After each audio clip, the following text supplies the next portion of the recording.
Hi! இன்னைக்கு Sunday. சரி, சண்டேனா நான்வெஜ்ஜு ஸ்பெஷல் அது மாதிரியெல்லாம் ஏதாவது இருக்கும். ஆனால் இந்த சண்டே எதுவுமே இல்லை. ஏன்னா அப்பாவுக்கு வந்து காலில் கொஞ்சம் சின்னதாக புண்ணு இருந்தது. ஸோ அது இப்போ தான் க்யூர் ஆகி ரெடியாகி வந்திருக்கு. ஸோ அதனால் அப்பா நான்வெஜ் சாப்பிடாதங்காட்டி நாங்கள் யாருமே நான்வெஜ்ஜு எடுக்கலை.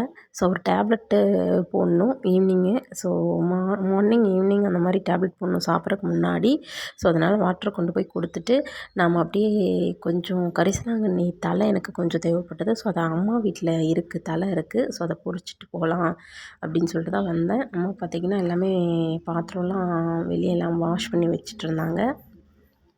அப்புறமேல் பார்த்திங்கன்னா அந்த கரிசலாங்கண்ணி வெளியே எப்பயுமே இந்த கரிசலாங்கண்ணி பார்த்திங்க அப்படின்னா நமக்கு வேஸ்ட்டாக தண்ணி ஊற்றுறோம் பாருங்கள், அங்கே தான் அதிகமாக முளைச்சி இருக்கும். ஸோ இங்கே பாருங்கள், இதுதான் அந்த கரிசலாங்கண்ணி நான் சொன்னேன்ல, இது ஃபுல்லுமே அந்த விளக்குற தண்ணி எல்லாம் அங்கே வரும். ஸோ அங்கே தான் இந்த ஒயிட் கரிசலாங்கண்ணி அவ்வளோ இருக்கும். ஸோ அதை பொறிச்சிட்டு வந்து தான் ரெடி பண்ணுவாங்க, நல்லா வாஷ் பண்ணிவிட்டு.